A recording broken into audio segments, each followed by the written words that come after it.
지난 주일부터 돈에 대해서 이야기를 시작했습니다. 그래서 주일은요, 지난 주일과 이번 돌아오는 주일 두 번이고, 또 이번 주 수요일 오늘과 또 다음 주 수요일 두 번에 걸쳐서 또 좀 더 이야기를 나누도록 하겠습니다. 이게 수요일은 조금 더 프랙티컬한 이야기들을 나누도록 그렇게 하겠고요. 주일날 다 커버하지 못하는 내용들도 좀 다루도록 하겠습니다. 지난 주일 말씀 같은 경우는 뭐 이렇게 몰랐던 말씀은 아마 거의 대부분 아닐 겁니다. 다 아는 말씀이지만 그 말씀을 얼마나 우리가 분명하게 붙잡고 나가는가, 얼마나 기본적인 파운데이션으로 잘 깔고 나가는가 하는 것이 너무 중요하기 때문에 강조할 수밖에 없습니다. 지난주 말씀이 마태복음 6장 24절이었죠. 한 사람이 두 주인을 섬기지 못할 것이니 혹 이를 미워하고 저를 사랑하거나 혹 이를 중히 여기고 저를 경히 여김이라. 너희가 하나님과 재물을 겸하여 섬기지 못하느니라. 그러니까 누구를 섬길지를 분명하게 정해야 한다는 겁니다. 당연히 돈을 섬기는 것이 아니라 하나님을 섬기는 거죠. 그 정답을 모르는 사람은 없습니다. 하지만 실제적으로 내가 얼마나 하나님을 섬기고 있는가, 하나님을 믿고 있는가, 조금 더 우리가 와닿게 표현하자면 얼마나 하나님을 신뢰하고 있는가, 모든 면에서 그것이 중요하죠. 나의 필요에 대해서, 매달 내야 되는 렌트비에 대해서, 나의 교육에 대해서, 나의 직장 생활에 대해서, 또 내가 쓸 거리에 대해서, 나의 배우자에 대해서, 또 내가 기뻐하고 내가 하기 원하는 좋아하는 것들에 대해서 하나님께서 어떻게 채워주시고 공급해 주실 것인가 라고 하는 그 사실에 대해서 내가 얼마만큼 정말로 신뢰하냐는 거죠. 얼마나 확신하냐는 겁니다. 그러니까 이건 자꾸 우리가 돌아봐야 돼요. 근데 우리가 이렇게 기도 제목을 내거나 같이 이야기를 나눠보면은 우리가 많이 거의 대부분 가지고 있는 고민이나 어려움이나 문제나 갈등들이 다 이런 부분에 대한 겁니다. 하나님께서 공급해 주시고 채워주시고 책임져 주신다는 것이 확실하게 와닿으면은 특별히 고민할 것이 없는 것들이 거의 대부분입니다. 그럼에도 불구하고 우리가 고민하고 힘들어하고 걱정하고 또 기도 제목으로 나누고 하는 부분들은 그러니까 온전하게 그 부분에 대해서 하나님께서 책임져 주시고 공급해 주시고 붙들어 주실 거라고 하는 신뢰가 아직은 좀 약하다는 거죠. 이런 얘기를 드리는 것은요, 그러니까 정죄하거나 부담을 드리려고 하는 것이 아닙니다. 오히려 여러분을 좀 더 자유케 해주고 더 풍성케 하기 위해서 이런 말씀을 드리는 겁니다. 그치, 내가 하나님을 신뢰해야 되는데 내가 여전히 염려하고 근심하고 하는 걸 보니까 내가 아직 하나님을 온전히 신뢰하고 있지 못하는 것 같아. 너 신뢰하지 못하고 있네. 너 이런 고민 걱정하고 있어. 너 온전하게 아직 신뢰하지 못하고 있네 라고 정죄하기 위한 것이 아니라 그런 걱정과 염려에서 좀 더 자유케 되도록 도와드리고 싶은 그런 마음입니다. 말씀이 있고 실제가 있습니다. 믿음이 있고 또 현실이 있습니다. 그 차이의 갭이 점점 생겨나고 또 그것을 자꾸 인정하게 될수록 우리는 이중적인 삶을 살게 되고 가식적인 신앙인의 모습이 됩니다. 그렇기 때문에 내가 하나님을 믿는다, 하나님을 섬긴다라고 하는 것을 내가 하나님을 신뢰한다라고 하는 말로 바꾸어 가지고요, 내가 얼마만큼 신뢰하고 있는가 자꾸 점검해 보셔야 됩니다. 그리고 이 믿음이 자꾸 성장해 나가면 되는 거예요. 약해도 괜찮습니다. 작년보다 올해가, 어제보다 오늘이 조금 더 이런 부분에 대해서 하나님을 신뢰하고 여전히 오지 않은 상태, 여전히 주어지지 않은 상태에서도 하나님께서 채워주시고 공급하실 거라고 하는 믿음을 우리가 자꾸 선택적으로 붙잡는다면 그만큼 성장하고 있다는 거죠. 하나님이 목적이고 돈은 수단입니다. 돈은 저번에도 한번 말씀드린 것 같습니다만은 저는 어릴 때부터 몇 가지 이제 신조같이 생각하는 그 말이 있는데요. 누가 저한테 얘기해 준 것도 아닌데 그냥 혼자서 생각했던 말이 있습니다. 예를 들면은 진실은 언젠가는 밝혀진다, 이런 거. 그러니까 내가 정말 정직하게, 내가 정말 순수하게 나간다면 언젠가는 밝혀질 것이다. 언젠가는 알아줄 것이다. 언젠가는 이것이 능력 있게 나타날 것이다. 이런 믿음이 어릴 때부터 있었습니다. 그러니까 자꾸 혼자 되뇌이고 생각하는 말이었고요. 또 하나가 뭐냐면은 돈은 있다가도 없고 없다가도 있는 것이다. 어릴 때 왜 그런 생각을 했는지 모르겠어요. 근데 어릴 때부터 그런 생각을 많이 했습니다. 돈은 있다가도 없고 없다가도 있는 거지. 이런 생각들을 많이 했습니다. 왜? 돈이라고 하는 것은요, 수단입니다. 필요에 따라 붙을 수도 있고 없을 수도 있고, 하나님께서 나의 필요를 따라 채우시기도 하고, 또 어떨 때는 다른 은혜로서 우리를 인도하실 때가 있다는 거죠. 그래서 우리가 잘 아는 말씀, 식당마다 가면은 혹은 우리 집마다 가면 붙어 있는 말씀 중에 하나, 빌립보서 4장 13절 말씀, 자막이 있나요? 예, 같이 한번 읽어볼까요? 시작. 내게 능력 주시는 자 안에서 내가 모든 것을 할 수 있느니라. 아멘. 탁 붙여놓죠. 내게 능력 주시는 자 안에서 내가 모든 것을 할 수 있느니라. 전에도 한번 언급했습니다마는 이 말씀의 배경을 조금 더 살필 필요가 있습니다. 이게 지금 13절 말씀이잖아요. 그 앞에 두 구절을 보면은 4장 11절 12절 말씀에 이렇게 되어 있죠. 사도 바울의 고백입니다. 내가 궁핍함으로 말하는 것이 아니니라 어떠한 형편에든지 나는 자족하기를 배웠노니, 그러니까 스스로 만족하기를 배웠노니, 나는 비천에 처할 줄도 알고 풍부에 처할 줄도 알아 모든 일 곧 배부름과 배고픔과 풍부와 궁핍에도 처할 줄 아는 일체의 비결을 배웠노라.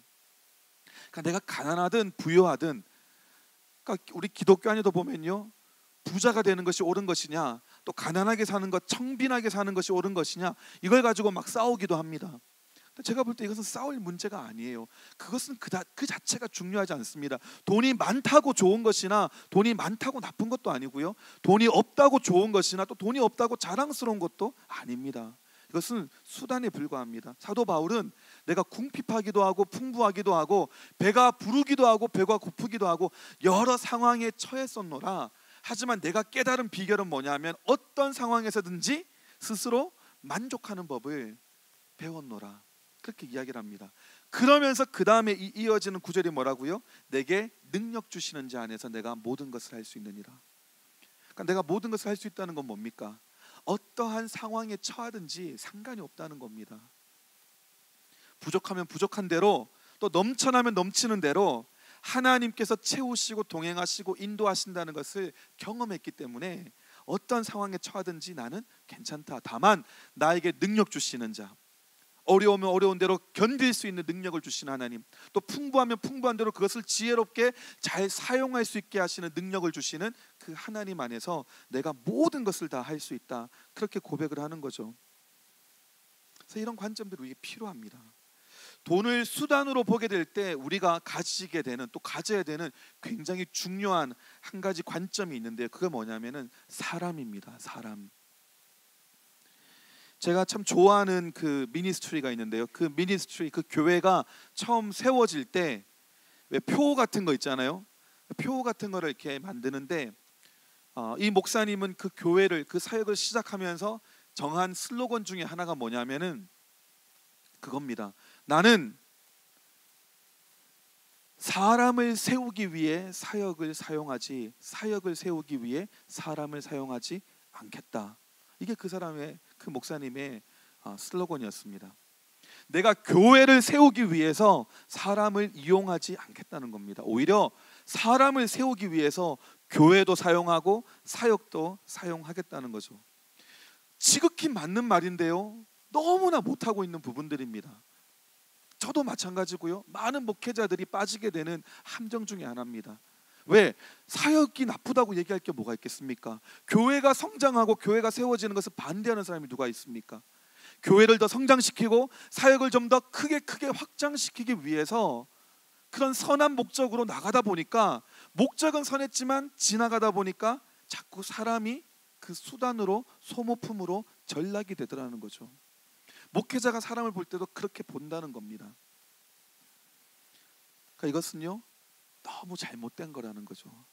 하나님이 교회를 허락해 주시고 사역을 허락해 주시는 것은 하나님께서 보내주신 지극히 작은 소자 한 사람 한 사람을 세우라고 우리에게 허락해 주신 거라는 거죠. 그러니까 이 우리가 하는 모든 것들의 핵심이 뭐라고요? 사람입니다. 사람. 뭐 인본주의적인 사람 중심 그런 것이 아니라, 하나님께서 우리에게 모든 이런 사명을 맡겨주시고 사역을 맡겨주시는 그 목적은 사람을 세우고 그를 훈련시키고 하나님이 기뻐하시는 모습으로 세우라고 하는 뜻입니다. 그렇기 때문에 이 사람에 대한 관점을 놓쳐서는 안 됩니다.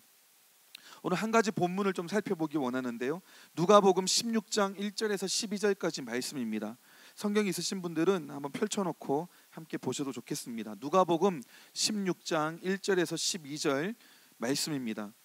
제가 가지고 있는 성경에는 제목이 붙어 있습니다. 옳지 않은 청지기의 비유, 이렇게 되어 있습니다. 옳지 않은 청지기의 비유, 혹은 악한 청지기 비유, 뭐 이렇게 되어 있을 수 있습니다. 그러니까 예수님께서 하신 많은 비유 중에 하나입니다. 근데 그 내용이 옳지 않은 혹은 악한 청지기에 대한 내용입니다. 근데 이 내용이 사실 많은 사람들이 헷갈리는 본문이에요. 무슨 의미인지 잘 캐치하지 못하는 내용인데요, 우리가 오늘 한번 살펴보기 원합니다.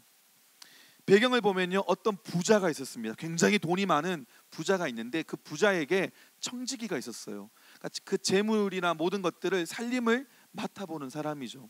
매니저와 같은 사람입니다. 그런데 그 매니저가, 그 청지기가 주인이 가지고 있는 재물을 막 낭비한다, 웨이스트한다, 이런 소문이 돌기 시작하는 겁니다.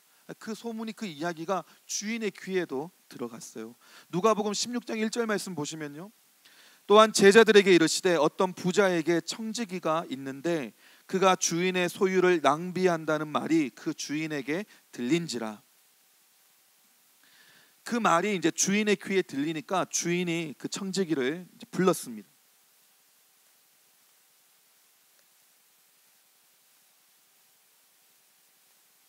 2절 말씀 보시면요, 이렇게 돼 있죠.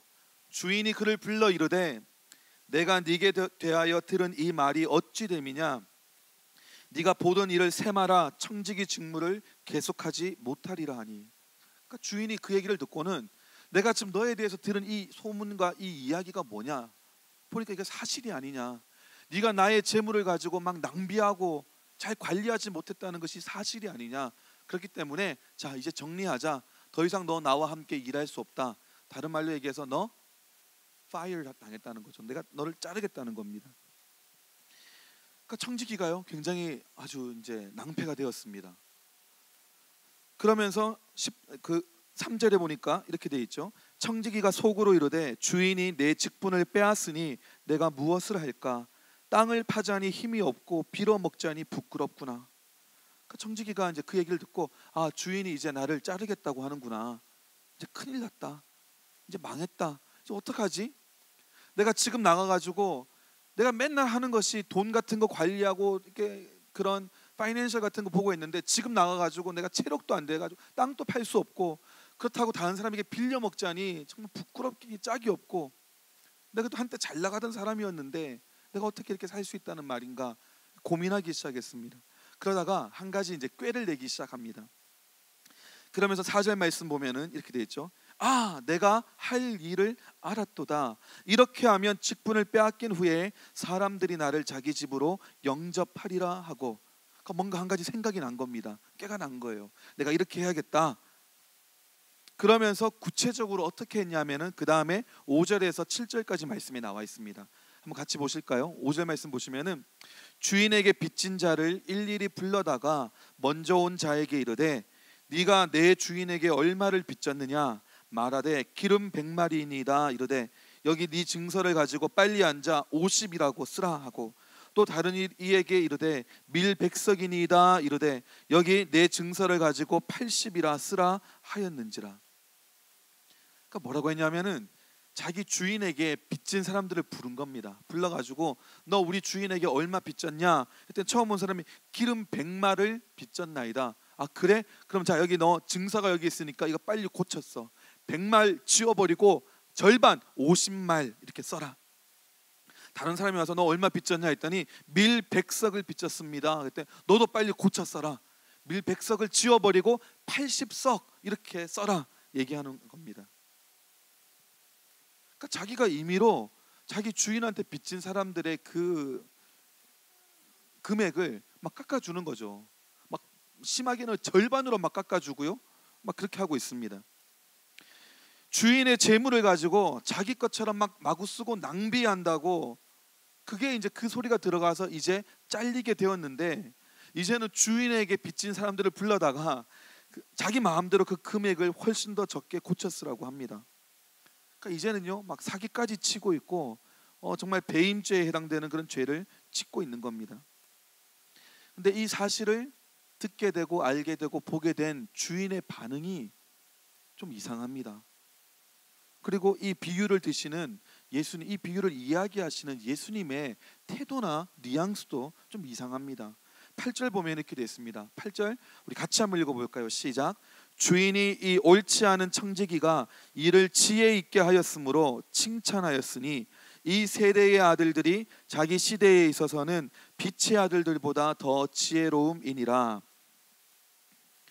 그러니까 자기 종이 한 일들을 본 다음에 뭐라고 하냐면은 칭찬하는 겁니다. 주인이 다 본 다음에 야, 이 녀석 일을 참 잘했는데, 칭찬하면서 야, 참 지혜롭게 했는데, 그렇게 이야기하는 겁니다.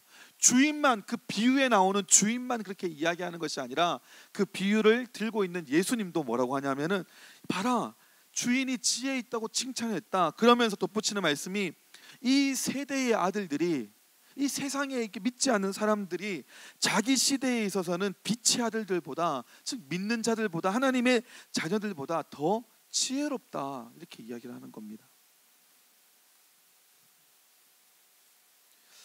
그러니까 이게 참 사실은 이해가 잘 하기 어려운 상황입니다. 주인은요, 오히려 청지기를 칭찬하고 지혜 있게 일을 처리했다, 이렇게 평가하고 있습니다. 그 이유가 뭡니까? 칭찬한 근거, 또 지혜롭다라고 이야기한 그 근거가 어디 있습니까? 그 근거가 그 다음 절에 나와 있거든요. 9절 말씀 한번 볼까요? 9절 보시면은 내가 너희에게 말하노니 불의의 제물로 친구를 사기라. 그리하면 그 제물이 없어질 때에 그들이 너희를 영주할 처소로 영접하리라, 얘기를 합니다. 그러니까 그 종이, 그 악한 종이, 불의한 청지기가 잘했다, 또 지혜롭다, 이렇게 칭찬한 근거가 뭐냐면은 불의의 제물로 친구를 사귄 것, 이것이 잘했다는 겁니다. 이것이 여기서 핵심이라는 거죠. 불의의 제물로 친구를 사귐. 근데 문제는 이건 또 무슨 뜻입니까? 이것도 헷갈리는 말이죠. 불의한 제물은 뭐고, 그것으로 친구를 사귀는 것은 무엇이고, 또 이게 왜 칭찬받을 지혜로운 일입니까? 이게 좀 명확하지가 않습니다. 여기서 이야기하는 불의한 재물이라고 하는 것은요, 돈 자체가 뭐 악하다, 불의하다 이런 뜻보다 영어로 보면 이렇게 되어 있습니다. 혹시 그 구절이 영어로 되어 있습니까? 9절 말씀 영어로 한번 보시면요, 이렇게 되어 있습니다. I tell you, use worldly wealth to gain friends for yourselves, so that when it is gone, you will be welcomed into eternal dwellings. 불의의 재물이라고 하는 것을 여기서 보면은 worldly wealth 이렇게 되어 있습니다. 즉 세상적인 재물, 이렇게 표현하고 있는 거죠. 그러니까 불의의 재물이라고 하는 것은 그 재물 자체가 불의하다 이런 것이 아니라 세상 사람들이 돈을 사용하는 그 방식들이 되게 불의하다, 이렇게 볼 수가 있죠. 세상적으로 사용하는 방식, 돈을 대하는 태도, 이런 것들이 불의하다는 겁니다. 일반적으로는요, 이 돈이라고 하는 것이, 세상적인 이 부라고 하는 것은요, 자기의 유익이나 만족을 위해서 위해서 많이 사용합니다. 그것이 돈을 일반적으로 사용하는 방법이라는 거죠. 내가 필요한 것들을 사고, 나에게 유익한 것들을 사고, 나에게 도움이 되는 것, 내가 살기 좋은 집, 내가 타고 싶은 차, 그러니까 나에게 필요한 모든 것들을 사기 위한 용도로 쓴다는 거죠. 하지만 오늘 본문 말씀에서는 그 돈을 가지고 무엇을 하라? 친구를 사귀라는 겁니다. 친구를 사귀라. 사람을 얻으라. 사람을 도와주라. 신뢰를 쌓으라. 그렇게 이야기를 합니다. 어떤 책에 봤더니요, 이 본문에 대해서 좀 이렇게 설명하려고 하면서 이렇게 설명하는 것도 봤습니다. 그러니까 예를 들면 그 책에서는 이런 관점도 이야기를 하죠. 처음에 흥청망청 쓴 것은 그 돈이, 청지기가 자기의 돈이다 생각하고는 마음껏 썼다는 거죠. 하지만 빚쟁이들을 불러다가, 그들에게 이렇게 빚을 진 사람들을 불러다가 그들의 돈을 막 감해주고 했던 것은 그 돈이 누구의 돈이라고 봤기 때문이라고요? 주인의 돈이라고 보고 그 돈을 막 깎아줬다는 거죠. 그러니까 인색하게 굴 필요가 없다는 거예요. 왜? 내 돈이 아니니까, 주인의 돈이니까 마음대로 깎아주었다, 그렇게 이야기를 합니다. 근데 이제 제가 좀 받아들이기에는 뭔가 조금 논리에 안 맞는 그런 부분들이 있습니다. 그렇게도 볼 수 있는 관점이 있겠습니다만은 그렇게도 이해할 수 있지만 하여튼 뭔가 조금 2% 부족한 그런 부분들이 좀 느껴집니다. 어떻게 이해할 수 있는가? 제가 개인적으로 이해하는 부분들을 먼저 한번 말씀을 드리면요. 제가 봤던 예전에 봤던 어떤 주석책이었는지 책이었는지 잘 모르겠는데 거기서 그런 좀 배경들을 좀 이야기하고 있습니다. 그러니까 여기서 이야기하는 청직이라고 하는 것은요, 노예가 아닙니다. 그렇잖아요? 종이 아닙니다. 그 주인의 종이기 때문에 막 열심히 막 일해야 되고 뭐 사나 죽으나 그 주인의 소유물이 돼서 하는 그런 사람이 아니라 매니저이기 때문에, 청직이기 때문에 어떻게 보면은 계약적으로 같이 일하고 있는 사람입니다. 그러니까 주인이 이제 더 이상 같이 일 못하겠다, 미안하지만 나가달라, 이렇게 이야기를 할 수 있는 거죠. 그런 관점에서 봤을 때 이 청지기가 한 일은 이렇게도 볼 수 있습니다. 보통 우리가 이제 직장을 그만두게 되고 일을 그만두게 되면 받는 돈이 있죠. 그 뭐라고 합니까? 퇴직금, 뭐 전별금 이렇게 하잖아요. 그렇게 받는 것이 있습니다. 그리고 또 지금까지 수고한 것들에 대한 또 무엇인가 계산이 있겠죠. 혜택이 있을 수 있습니다. 보통 그 돈을 가지고 나가서 어떻게 합니까? 그 돈을 가지고 나가가지고 집을 사기도 하고, 아니면 조그마한 가게를 열어가지고 자기 사업을 하기도 하고, 뭔가 이제 그 다음 생계를 유지하기 위해서 그 돈을 사용하고 투자하겠죠. 그런 돈을 그렇게 쓸 수 있는 돈이 있다는 거죠. 하지만 이 청지기는 혼자 생각하기를 그 돈을 받아 나가가지고 좀 쓰다 보면은 언젠가는 그 돈도 다 떨어질 것이고, 또 내가 지금 나가서 무엇인가 새로운 일을 하려고 해도 어떤 일을 해야 될지 잘 모르겠다. 딱 든 생각이 주인에게 빚진 사람들을 불러 모으자. 다 불러 모은 겁니다. 그래서 뭐 기름 100말 빚졌어? 지워버리고 50말이라고 써. 그 말은요, 자기가 멋대로 자기 주인의 돈을 다, 빚진 것을 다 감해주는 것이 아니라 자기가 받게 되어질 자기의 몫에서 그것을 감해주었다, 이렇게 볼 수 있다는 거죠. 뭐 밀 100석을 네가 빚졌어? 그러면은 당신 고치시오. 80석이라고 쓰시오. 그리고 나머지 20석은 어떻게 하겠다? 자기가 부담하겠다는 거죠. 세상 사람들이 흔히 사용하는 방법대로 쓰지 않고 이 청지기는요, 어떤 생각에선지 다른 사람들의 빚을 깎아주고 감해주는데 자기가 받을 몫을 사용했다, 이렇게 볼 수 있다는 거죠. 이게 왜 지혜로운 것인가? 그것으로 인해서 이 청지기는 굉장히 많은 사람들한테 무엇을 사게 됐습니까? 고마움을 사게 됐죠. 저 사람 참 고마운 사람, 내가 이만큼 갚아야 되는데 이만큼 감해 주었네, 고마운 사람. 또 저 사람 뭔가 좀 신뢰하고 싶은 사람, 뭔가 가까이 하고 싶은 사람, 뭔가 호의적인 사람, 이런 어떤 그런 관계들을 살 수 있게 되었다는 거죠. 그가 이제 그 다음에 실직해서 아무것도 하지 못하게 될 때, 그때 그 사람들의 도움을 받을 수 있게 된다는 겁니다. 그러니까 이것은 계산적으로 따져가지고 되는 것이 아닙니다. 네가 낼 돈 중에서 2,000불을 내가 깎아줬기 때문에 내가 나중에 직장에서 잘린 다음에 아무것도 하는 것이 없고 수입이 없을 때 너도 2,000불어치를 나를 도와달라, 이렇게 계산적으로 할 수 있는 그런 방법이 아닙니다. 오히려 내가 너에게 2,000불을 깎아줬지만 그 사람이 나에게 갚아줄 것은 2,000불이 훨씬 더 넘을 수도 있죠.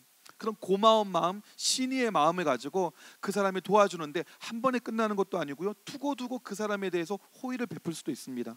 계산적으로 내가 2,000불 깎아줬으니 나중에 나도 2,000불 받겠지, 내가 결혼식 가서 내가 50불 축의금 냈으니까 내가 결혼할 때 내가 또 50불 받겠지, 이런 계산적인 것이 아니라 내가 그 사람에게 무엇인가 고마워할 일, 또 그 사람이 뭔가 호의를 가질 일을 내가 했기 때문에, 그런 관계성이 생겼기 때문에, 그런 신의를 얻었기 때문에, 그런 호감을 얻었기 때문에 앞으로 계산적으로 내가 2,000불 했으니까 2,000불 받아야지 하는 것이 아니라 2,000불을 다 못 받는다 하더라도 그 사람에게서 앞으로 받게 될 호의는 돈으로 따질 수 없는 더 가치가 있는 그런 거라는 거죠. 그것이 더 주인이 보기에, 또 예수님이 보기에 어떻다? 지혜롭다는 겁니다. 막 돈으로 따져가지고 하는 것이 아니라 그 관계를 샀다는 거죠. 오히려 더 많은 것, 더 큰 도움을 더 오랫동안 받을 수도 있습니다. 하지만 중요한 것은 내가 가진 돈으로 다른 사람을 도왔다는 겁니다. 그로 인해서 돈으로는 살 수 없는 것을 가질 수 있게 되었다라고 하는 것이 핵심입니다. 예전에 김혜자 씨가 쓴 그런 수필집인가요? 제목이 있죠. 사람이 꽃보다 아름다워. 저는 오늘 말씀 제목을 사람이 돈보다 아름다워 이렇게 정했습니다. 돈 때문에 사람을 잃기보다는 돈으로 사람을 얻어야 합니다. 왜냐하면 돈은 있다가도 없고 없다가도 있는 거기 때문에 그래요. 막 계산적으로 따져가면 내가 저 사람한테 1000불어치 지금까지 했으니까 앞으로 1000불어치 받아야지. 우리 남녀간에 사귈 때도 그렇잖아요. 내가 너한테 사귀면서 다 따져보니까 내가 얼마 지불했더라. 너 이제 헤어지니까 그만큼 돌려달라. 사실 이제 이런 거가 이제 들으면은 웃기는 이야기잖아요. 그러니까 이게 사람의 관계라는 것이 물론 잘 되고 안 되고를 떠나서 사랑하고 뭔가 의미를 추구하고 했던 관계가 나중에 돈으로 정산될 수 있는 관계인가? 물론 이제 케이스마다 조금 다르겠습니다만은 그런 부분들이 있다는 겁니다.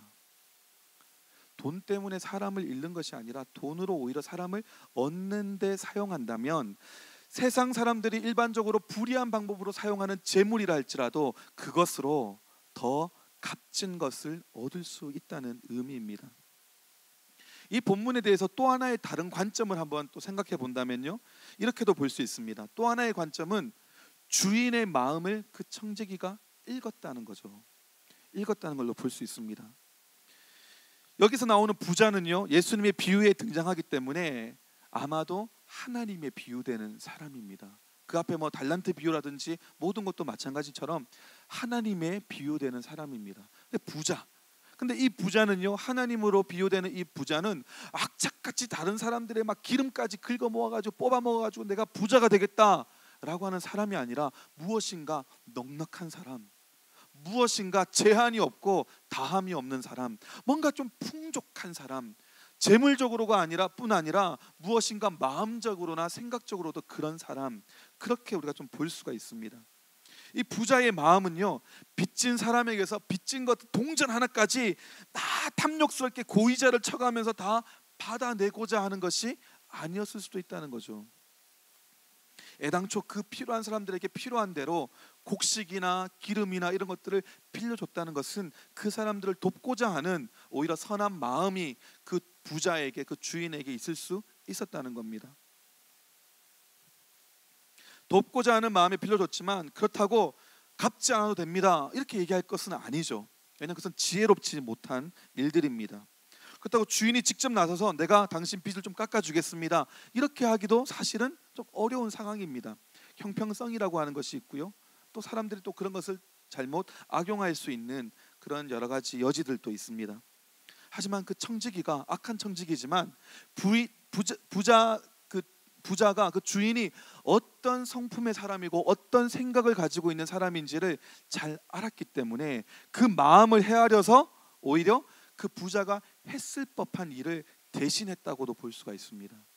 악착같이 빚진 거 다 받아내려는 사람이 아니라 이 사람 어쨌든 간에 넉넉하게 나누어주고 도와주고자 하는 마음이 있는 사람, 주인이 직접 나서서 하지 못하는 그런 일이지만, 어려운 일이지만 청지기가 직접 알아가지고 그 사람들을 불러가지고 깎아주는 거죠. 그것을 보고 주인이 마음이 어땠다? 흐뭇했다는 겁니다. 보기에 좋았다는 겁니다. 보기에 잘했다는 거죠. 지혜롭다는 겁니다. 안 그랬으면은 그렇게 칭찬만 하겠습니까? 결과적으로 자기 돈을 가지고 남이 생색낸 건데. 그렇게 보는 것이 아니라 첫 번째 우리가 살펴본 그런 관점, 자기의 몫으로 돌아올 것을 가지고 거기에 투자했다라고 하는 개념이 하나가 있다면, 또 하나는 주인의 마음을 잘 알았기 때문에 주인이 했을 법한 그 일들을 대신 했다는 거죠. 그러니까 그 주인의, 그 부자의 마음을 잘 읽었던 지혜로운 그런 청지기로도 볼 수가 있습니다. 이런 해석이 가능한 이유는요, 그 앞에 비유들을 좀 더 살펴보면은 우리가 좀 알 수가 있습니다. 이게 지금 누가복음 16장의 비유잖아요. 계속 비유가 지금 이어지고 있는 장면입니다. 근데 그 바로 앞에 누가복음 15장에 보면은 그 유명한 잃어버린 것들에 대한 비유가 나옵니다. 잃어버린 양에 대한 비유. 99마리 놓고 이제 한 마리 찾으러 가죠. 잃어버린 드라크마 동전에 대한 비유. 그 다음에 이 본문 바로 앞에 나오는 것이 잃어버린 누구에 대한 비유? 아들에 대한 비유, 즉 탕자의 비유입니다. 다 잃어버린 것을 찾는 비유에 연이어서 나오는 것이 바로 이 악한 청지기의 비유입니다. 무슨 뜻일까요? 탕자의 비유도 보면요, 둘째 아들이 아버지가 눈 시퍼렇게 뜨고 있는데도 불구하고, 살아계신데도 불구하고 유산 달라는 겁니다. 당신 아버지, 당신 죽으면 나에게 돌아올 몫이 있지 않습니까? 당당하게 얘기하는 거죠. 그 목 지금 좀 미리 떼주십시오. 굉장히 불경한 일입니다. 불경한 말입니다. 유산이라고 하는 것은 사람이 죽어야 그 다음에 주어지는 건데, 아직 돌아가시질 않았는데 달라는 거예요, 내 몫을. 어쩐 일인지 아버지는 떼줍니다. 자, 가져가라. 근데 그걸 가가지고 아주 허랑방탕하게 다 낭비해 버립니다. 먼 나라에 가서 그 돈 다 써버리는 겁니다. 자기 하고 싶은 거 다 하면서 허랑방탕하게 다 써버리는 거죠. 그리고는 다시금 돌아옵니다. 너무 배가 고파가지고 아버지 집에 가면은 하인들은 그래도 밥은 잘 먹지, 이 생각에 정말 미안한 마음, 죄스러운 마음으로 돌아옵니다. 근데 아버지는 어떻습니까? 아버지는요, 별로 이런 거에 대해서 개의치 않는 것처럼 보입니다. 둘째 아들이 자기의 몫의 유산을 떼어달라라고 했을 때도요, 그렇게 개의치 않고 떼어줍니다. 그리고 그 재물을 가지고, 그 귀한 재물을 가지고 먼 나라에 가서 허랑방탕하게 다 써버린 것도 크게 문제 삼지 않습니다. 왜 그랬을까요? 아버지의 관점은, 아버지의 관심은 어디에 있었기 때문에? 둘째 아들에게 있었기 때문입니다. 그렇기 때문에 밥을 먹다가도 어느 순간 다 드시지 않았음에도 불구하고 숟가락 내려놓으시는 거예요. 왜? 먼 곳에 간 둘째 아들 생각에 밥이 먹히겠습니까? 마음이 걱정이 되는 거죠. 숟가락 내려놓습니다. 그리고 시간만 나면은 저기 동구 밖에 가서 나무 그늘 아래 서서 저기 먼 곳을 쳐다봅니다. 왜? 혹시라도 둘째 아들이 돌아올까 싶어서. 근데 그런 모습을 첫째 아들이 봤을까요? 안 봤을까요? 봤겠죠. 그러면요, 형의 입장에서는 동생이 굉장히 미울 수 있습니다. 저런 불효 자식 같은 이라고. 아버지가 멀쩡히 살아계신데 유산 달라고 하고, 그 가져가가지고 듣는 소문에 들어보니까 그 다 써버리고 허랑방탕하게 다 써버리고 지금 거지같이 산다고 하는데, 이 나쁜 놈의 자식, 이 미운 놈의 자식, 화가 날 수 있습니다, 형으로서는. 하지만 밥 먹다가 숟가락 내려놓고 시간만 나면 저기 동구밭에 가서 먼 곳을 바라보고 계시는 그 아버지의 마음을 이해한다면, 그러면요, 쫓아가야죠. 가서 멱살이라도 잡아가지고 끌고라도 와야 됩니다. 이 나쁜 놈의 자식, 너 때문에 지금 아버지가 얼마나 마음고생하는지 아냐고. 데리고 와서 땅에 패댕겨치고, 아버지 좀 정신 차려, 제가 좀 두드려 패겠습니다. 그렇게라도 했었어야 되는 거 아니냐는 거죠. 근데 첫째 아들은 별로 관심이 없어 보입니다. 아버지만 계속 둘째 아들에 대해서 마음을 두고 계신 거죠. 근데 그 둘째 아들이 돌아왔습니다. 너무 기뻐하시는 거예요. 너무 기뻐하면서 소를 잡아라, 옷을 벗기고 가장 좋은 옷으로 입히시고 손가락에 반지를, 가락지를 끼워주시고 잔치를 벌여라, 그렇게 이야기를 하십니다.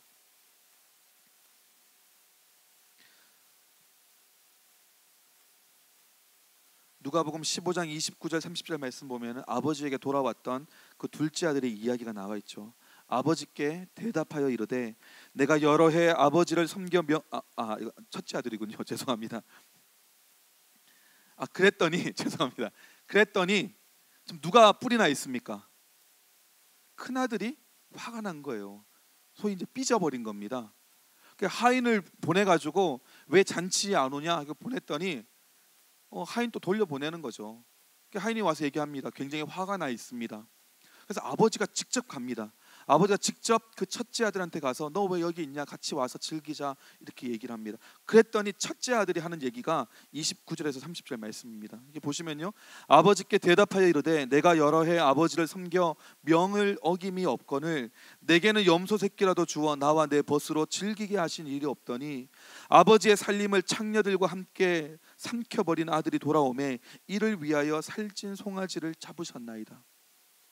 기분 나쁘다는 거예요. 화가 난다는 겁니다. 결국 무슨 말이죠? 결국 뭐 때문에 화가 난 겁니까? 결국에는 재물 때문에 화가 난 거예요. 결국에는 돈 때문에 화가 난 겁니다. 아니 유산을 먼저 전 망할 놈에게 떼어주시더니 보십시오. 꼴 보십시오. 허랑방탕하게 다 써버리지 않았습니까? 그럼에도 뻔뻔스럽게 돌아온 저놈을 위해 가지고 아버지는 지금 소도 잡고 있고 가장 좋은 옷도 걸쳐주시고 가락지도 끼워주시고 비싼 돈 들여가지고 이게 지금 잔치를 베푸시는, 이게 지금 말이 되는 소리입니까? 다 뭐에 대한 겁니까? 돈에 대한 거예요. 재물에 대한 겁니다. 그 재물, 그 유산 가져간 놈, 그 유산 다 허랑방탕하게 다 써버린 놈, 돌아왔는데 또 뭐? 소를 잡아요? 파티를 해요? 옷을 줘요? 반지를 끼워줘요? 내가 지금 화가 안 나게 생겼습니까? 지금 그 얘기를 하는 겁니다. 나는 열심히 아버지 위해서 봉사했지만 나에게는 친구들하고 파티하라고 염소 새끼 한 마리 주지도 않았지 않습니까? 어쩌면 이럴 수 있습니까? 아버지의 마음에 대한 건가요? 아니에요. 결국에는 재물입니다. 재물이에요. 그래서 유산 싸움이 나고 그렇게 되는 겁니다. 결국 돈이죠. 왜 나에게는 물질적인 축복을 주지 않습니까? 그런 마음이 우리에게도 있을 수 있습니다. 하나님, 내가 교회도 열심히 다니고 기도도 하고 나름대로 헌금 생활도 열심히 하고 하는데 나는 왜 이렇게 안 풀립니까? 나는 왜 이렇게 돈이 안 들어옵니까? 아니 교회 안 다니는 저놈은 저렇게 승승장구하고 일도 잘 풀리고 돈도 술술 들어오고 하는데 나는 이게 뭡니까? 나는 왜 이 모양 이 꼬라집니까? 그런 마음이 들 수 있죠. 그러다가 누군가가 물질적인 축복을 또 받았다 그러면 배가 너무 아프고, 하나님 쟤만 사랑하십니까? 왜 나는 이렇게 방치하십니까? 모른 척 하십니까? 그런 마음이 드는 거죠. 하나님께서 나의 공급자가 되어주시고 나를 책임져 주신다고 하는 그 신뢰는요, 온데간데 없이 흔들려 버리고 지금 당장 나에게 부족한 것들, 지금 당장 오지 않는 것들 때문에 화가 나는 겁니다.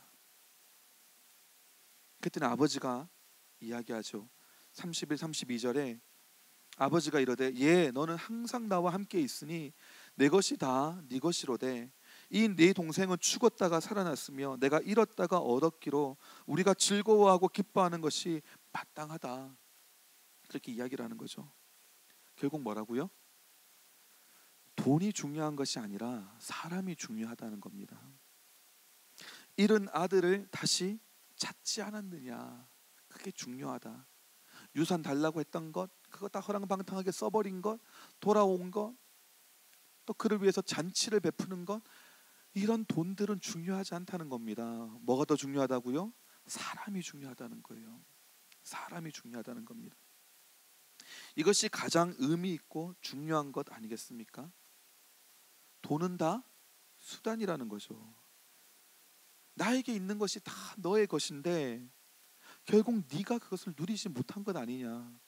네가 염소 새끼 잡아가지고 친구들 불러다가 잔치했으면 그 친구들의 그 고마움과 또 그들의 마음을 또 샀을 수도 있겠지.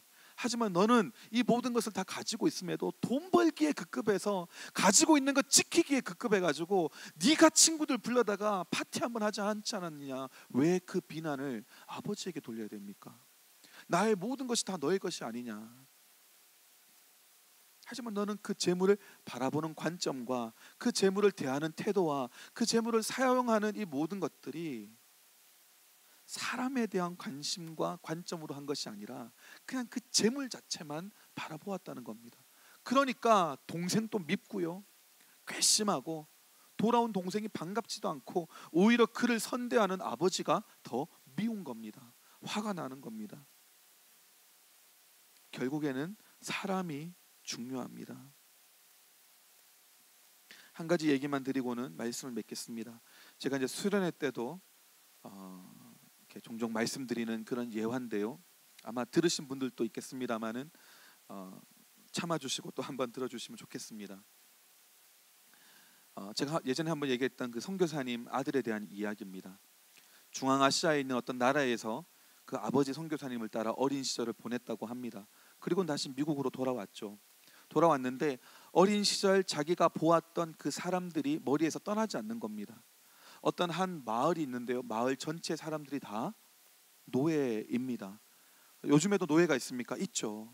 아프리카도 그렇고 여러 나라에 가보면은 노예가 있습니다. 예전처럼 막 채찍질해가면서 이런 노예가 아니라 채무 관계 때문에 그것을 갚지 못해서 소장농같이 계속해서 매여 있는 사람들이 있습니다. 그곳에도 그런 사람들이 있었는데 마을 전체가 다 그렇게 돼버린 겁니다.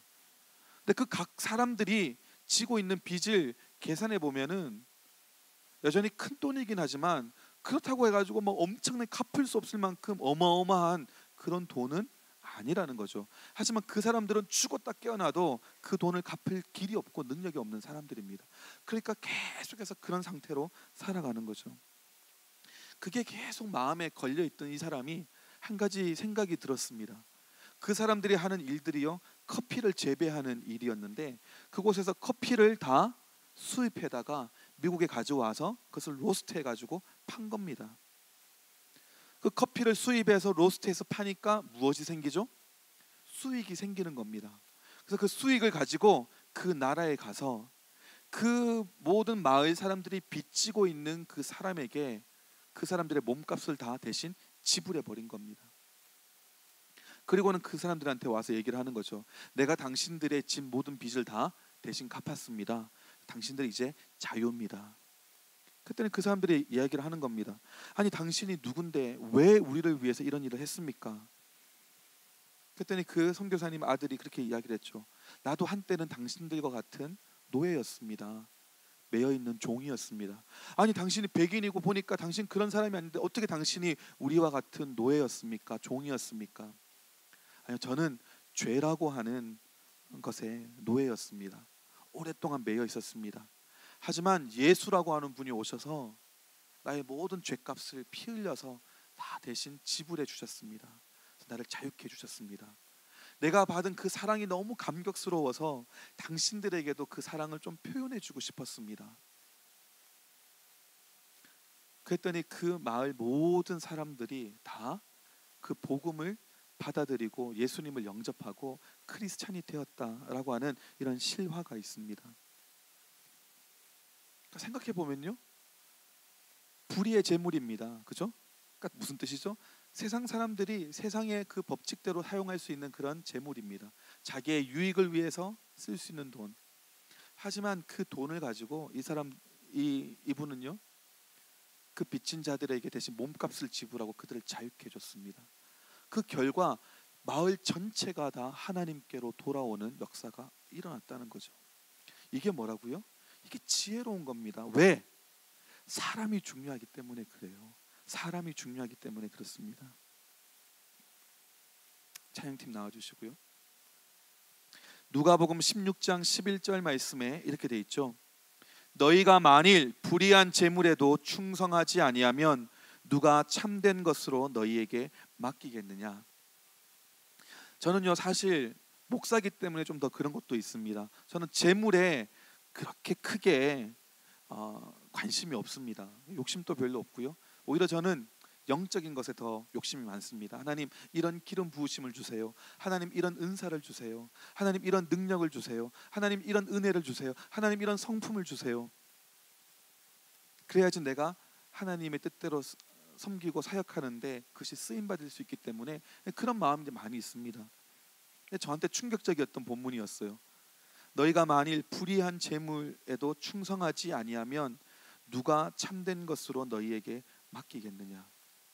무슨 뜻이죠? 우리가 가지고 있는 돈이 많든 적든 상관없이 우리가 가지고 있는 돈과 재물에도 지혜롭게 우리가 청지기로 잘 감당하지 못하고 섬기지 못한다면 하나님께서는 영적인 축복도 내려주지 않으신다는 겁니다. 바꿔 얘기하면요, 하나님께서 우리에게 영적인 축복을 내려주시기 위해 우리를 준비가 되었는지 성숙한지 판단하는 기준이 뭐라고요? 눈에 보이는 재물에 우리가 얼마나 지혜롭게 관리하고 감당하는가, 그것을 살펴서 가지고 얘는 영적으로도 이런 것을 감당할 수 있는 준비가 되었어, 자격이 되었어, 판단하시겠다는 겁니다. 그래서 돈 자체가 중요하진 않지만 이것을 우리가 어떻게 관리하고 어떻게 대하느냐에 따라서 더 큰 축복의 문이 열릴 수 있는 중요한 잣대라는 거죠. 그렇기 때문에 기업 CEO든 아니면 가정의 한 가정주부이든 상관없이 이 돈에 대해서는 우리가 명확한 성경적인 지침과 관점을 가지고 훈련하고 나가야 합니다. 그러면서 마지막 13절에 다시 한번 리마인드 해주시죠. 13절 보시면요, 집 하인이 두 주인을 섬길 수 없나니 혹 이를 미워하고 저를 사랑하거나 혹 이를 중히 여기고 저를 경히 여길 것임이니라. 너희는 하나님과 재물을 겸하여 섬길 수 없느니라.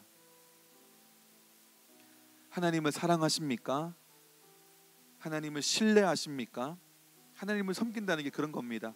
하나님을 다른 어떤 것보다 더 사랑하고 더 신뢰하고 나의 모든 필요와 맡겨두신 그 사명을 능히 감당할 수 있도록 필요한 모든 자원들은 다 하나님께서 공급해 주시고 때에 맞게 채워주실 거라고 하는 그 믿음. 우리는 손에 일단 쥐어져야, 하나님 뭔가 자금이 주어져야 그 일을 할 수 있지 않습니까? 이런 마음이지만 아니, 하나님께서는 내가 불러준 그 일대로 그 사명을 쫓아 나를 신뢰하면서 믿음의 길로 나아간다면 그때마다 필요한 것들은 내가 다 공급해 주겠다는 겁니다.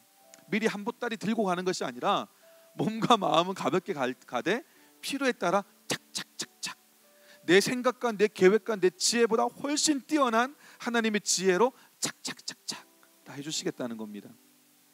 그렇기 때문에 네가 비천에 처해 있던 풍부에 처해 있던 자족하느냐, 다른 말로 나를 신뢰하느냐, 내게 능력 주시는 자 안에서 내가 모든 것을 할 수 있다라고 하는 고백이 재정적인 부분에서도 너의 고백이 되느냐, 그것을 물어보시는 거죠. 그 신뢰를 우리가 가져야 합니다. 그래서 그것을 가지고 나갈 때 중요한 관점이 뭐라고요? 사람이 돈보다 아름답습니다. 사람을 얻고 그 사람을 세우고 그 사람을 축복하고 그 사람을 격려하고 그 사람이 구원받도록 하고 그 안에서 또 풍성함을 누리게 하고 그 안에서 행복을 누릴 수 있도록 내가 재물을 사용하기 시작한다면 하나님께서는요 더 큰 축복으로 부어주시고 더 많은 것으로 맡겨주시고 우리의 삶도 더 풍성하게 된다는 거죠. 여기에 대해서는 이번 주일을 기대하십시오. 좀 더 직접적이고 구체적인 이야기들로 여러분들을 좀 챌린지하기를 원합니다. 하지만 오늘 우리가 함께 붙잡을 그런 말씀은 하나님, 불의의 재물, 세상 사람들이 돈을 대하는 그 자세와 생각과 관점으로 내가 돈을 바라보거나 대하지 않고 하나님의 관점, 즉 지혜로운 관점으로 대하겠습니다. 사람이 중요하죠. 그 사람을 돕고 사람을 얻을 수 있고 사람을 세울 수 있고 또한 구원으로 이룰 수 있게 하는 그 일들 가운데 하나님, 내가 지혜롭게 사용하겠습니다. 내 주머니에 10불밖에 없다 하더라도 그 일은 충분히 할 수 있습니다. 지금부터 할 수 있습니다. 그런 마음으로 함께 나가기 원하는데요. 아까 우리 불렀던 주 임재 안에서 우리 찬양을 했으면 좋겠는데요. 우리 한번 찬양하면서 이것이 우리의 고백이 될 수 있게 원합니다. 하나님, 내가 가진 모든 것들 다 주님께 드립니다. 나의 마음이죠. 다 내려놓습니다. 그리고 한 소망, 한 생명, 한 부르심, 그거 위해서 내가 주님과 함께 동행하며 신뢰 가운데 나가겠습니다. 우리 그런 마음의 고백으로 함께 올려드리겠습니다. 우리 아까 처음에 불렀던 찬양도 한 번 더 같이 불렀으면 좋겠는데요. 그가 오신 이유, 우리 찬양할 때 예수님께서 이 땅에 오신 이유는 뭐겠습니까? 그것도 사람입니다. 그죠? 생명을 건지기 위해서, 하나님께로 이끌기 위해서 예수님께서 오셨습니다. 오셨는데요, 엄청난 대가를 지불하셨습니다. 하나님이라고 하는 하나님의 생명이라고 하는 그 피라고 하는 엄청난 대가를 지불하시고 나 한 사람을 위해서 오셨습니다. 이것만 보더라도 우리가 재물을, 우리가 돈을, 우리가 가지고 있는 것들을 어떻게 수단으로 보고 어떤 목적을 위해서 우리가 사용해야 되는지 배울 수가 있습니다. 우리 같이 한번 찬양하실 때 나를 위해서 오신 그 모든 것을 기꺼이 희생하신 주님의 사랑을 생각하면서 하나님, 나도 그 한 사람을 위해서 십자가를 지겠습니다. 우리 그런 마음으로 같이 한번 찬양하겠습니다. 네. 하나님께서 우리에게 맡겨주신 소명이 있고 생명이 있고 사랑이 있습니다. 그것들을 우리가 궁극적인 가치로 놓고 그것을 세워나가기 위해서 다른 모든 것들을 수단으로 보고 하나님께만 우리의 신뢰를 두고 나간다면 수단은요 얼마든지 붙게 돼 있습니다.